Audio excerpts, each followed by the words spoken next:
ایک کویشچن یہ کیا گیا تھا کہ کیا جادو سے کسی کی جان جا سکتی ہے، یا جیسے کہتے ہیں کہ جی فلاں کو تو کسی کی نظر بد کھا گئی ہے، تو کیا نظر بد سے بھی انتقال ہو سکتا ہے کہ نہیں؟ دیکھیں، اچھی طریقے سے یہ عقیدہ اپنے ذہن نشین کر لیں کہ فاعل حقیقی اللہ تبارک و تعالیٰ کی ذات پاک ہے۔ اللہ تعالیٰ نے ہر شخص کے لیے سانس مقرر کیے ہوئے ہیں، زندگی کے لمحات مقرر کر دیے ہیں۔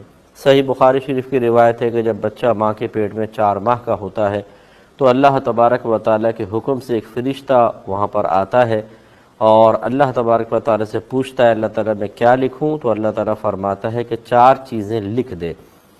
اس میں ایک اس کا عمل ہوتا ہے کہ کیا کیا عمل کرے گا، دوسرا کیا کیا کتنا رزق کھائے گا، اور تیسرا کتنے عرصے تک زندہ رہے گا، اور چوتھا یہ کہ یہ سعید ہوگا یا شقی ہوگا، یعنی مرتے وقت یہ ایمان کی حالت میں جائے گا یا بغیر ایمان کے۔ باقی اس میں تفصیل ہے کہ کیا اس لکھنے کی وجہ سے مجبور محض ہو جاتے ہیں کہ نہیں، اس پہ میری ابھی بحث نہیں ہے، نہ وہ موضوع ہے۔ اس کے لیے اگر آپ چاہیں تو مطلب سوشل میڈیا وغیرہ پر میرا تقدیر کا بیان سن لیجئے گا، بڑی تفصیل سے آپ کو پتہ چلے گا۔ لیکن یہاں سمجھانا یہ مقصود ہے کہ اللہ تبارک و تعالیٰ نے ہر ایک کے لیے عمر کے حصے لکھ دیے ہیں۔ اب یاد رکھیں کہ کسی کی وجہ سے یہ عمر بڑھ نہیں سکتی ہے۔ یہ جو کہا جاتا ہے کہ صلہ رحمی سے عمر بڑھ جاتی ہے، نیکیوں سے عمر بڑھتی ہے، اس کا مطلب ہے عمر میں برکت پیدا ہوتی ہے، یعنی با اعتبار مقدار کے آگے پیچھے نہیں ہوگی۔ قرآن کی نص قطعی ہے کہ جب کسی کی موت کا وقت آ جاتا ہے نہ ایک لمحہ آگے ہوگا نہ ایک لمحہ پیچھے ہوگا۔ اس کا مطلب ہے کہ جان تو اللہ تبارک و تعالی ہی نکالے گا۔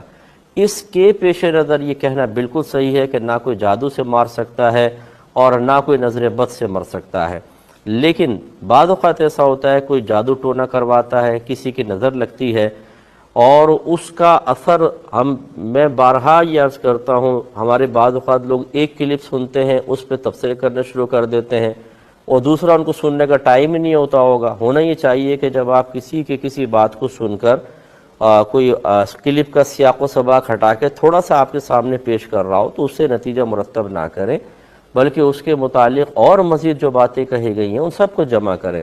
بعض اوقات موقع کی مناسبت سے ہر چیز پہ کلام نہیں ہوتا، جو سائل نے پوچھا اس کے مطابق جواب دیا جا رہا ہے۔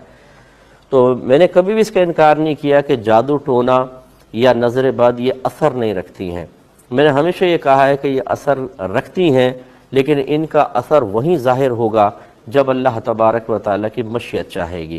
اللہ تعالیٰ چاہے گا تو جادو اثر کرے گا، اللہ تعالیٰ نہ چاہے لاکھوں لوگ جادو کرواتے رہے اور کروا رہے ہوں گے، کیا ہر ایک پہ جادو اثر کر جاتا ہے؟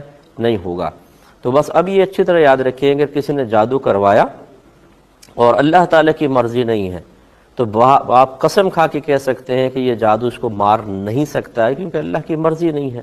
نہ نظر بد کسی کو مار سکتی ہے۔ لیکن بعض اوقات ایسا ہوتا ہے کہ اللہ نے مثال کے طور پہ 1 جنوری میں کسی کی موت لکھی ہے اور کسی نے کچھ دن پہلے ہی جادو کروایا کہ یہ مر جائے، اب 1 جنوری کو وہ مرے گا، تو اب یہ جو لوگ ہوتے ہیں جس نے جادو کروایا یا جادوگر جو ہے وہ اس کا کنیکشن اپنے عمل کے ساتھ ملاتا ہے، یہ جنہوں نے کروایا ہوتا ہے وہ اپنے عمل کے ساتھ ملاتے ہیں اور کہتے ہیں دیکھا نا ہم نے کروایا تو یہ مرا، فلاں کی نظر بد لگی تو یہ مرا۔ یہ آپ کہہ رہے ہیں، ورنہ حقیقتاً اللہ تعالیٰ نے اس کا پہلے ہی اس وقت میں مرنا مقرر کر دیا تھا، اور یہ جو عمل کروایا گیا اس کا تعلق بس اس میں اس طریقے سے ہم قائم کر دیتے ہیں۔ تو فاعل حقیقی اللہ تعالیٰ ہے، جادو ٹونا نہیں ہے۔ اسی لیے میں آپ کو مضبوط اعتقاد والا بنانے کی غرض سے کہتا ہوں، کسی کے جادو ٹونے سے ڈرنے کی کوئی ضرورت نہیں ہے۔ اگر یہ جادو ٹونا نہ بھی کرے، آپ کی موت کا وقت آیا، ایک لمحہ آگے پیچھے نہیں ہو سکتا، آپ اسی ٹائم مریں گے۔ اور کسی نے جادو ٹونا کروایا اور اللہ تبارک و تعالیٰ نے ابھی آپ کی موت کا وقت نہیں لکھا، پوری دنیا ایک طرف ہو جائے، آپ کو ذرہ برابر بھی نقصان نہیں پہنچا سکتی ہے۔ اس لیے یہ جملے کہنا میں اس کو انتہائی نامناسب سمجھتا ہوں کہ کوئی یہ کہے کہ یہ جادو کی وجہ سے مر گیا، یہ نظر بد کی وجہ سے مر گیا، یہ نہ کہیں تو بہتر ہے، کیونکہ اس سے ضعیف الاعتقادی بڑھتی ہے۔ اس کے برعکس یہ کہنے میں کوئی حرج نہیں ہے جو ٹرک والے نے مار دیا یہ بیماری کی وجہ سے مر گیا، کیونکہ اس میں ضعیف الاعتقادی نہیں ہوتی، ان میں ضعیف الاعتقادی بڑھتی ہے۔ اس سے جعلی لوگوں کے آستانے آباد ہیں، اس سے فراڈیے لوگوں نے لوگوں کے نفسیات سے کھیل کر نہ ان کی عزتوں کو چھوڑا ہے، نہ ان کے مال کو چھوڑا ہے، نہ ان کو منہ دکھانے کے قابل چھوڑا ہے۔ مجھے اپنا کوئی ذاتی میرا کیا مسئلہ ہے؟ اگر کوئی کسی کے پاس جاتا ہے، کچھ بھی کرواتا ہے اور غلط اعتقاد رکھتا ہے تو میری تو گرفت نہیں ہے، لیکن اللہ تعالیٰ نے جو ہمیں فرض منصبی عطا فرمایا ہے اس کا تقاضا یہ ہے کہ ہم لوگوں کو قوی الاعتقاد بنائیں، ضعیف الاعتقاد نہ بنائیں۔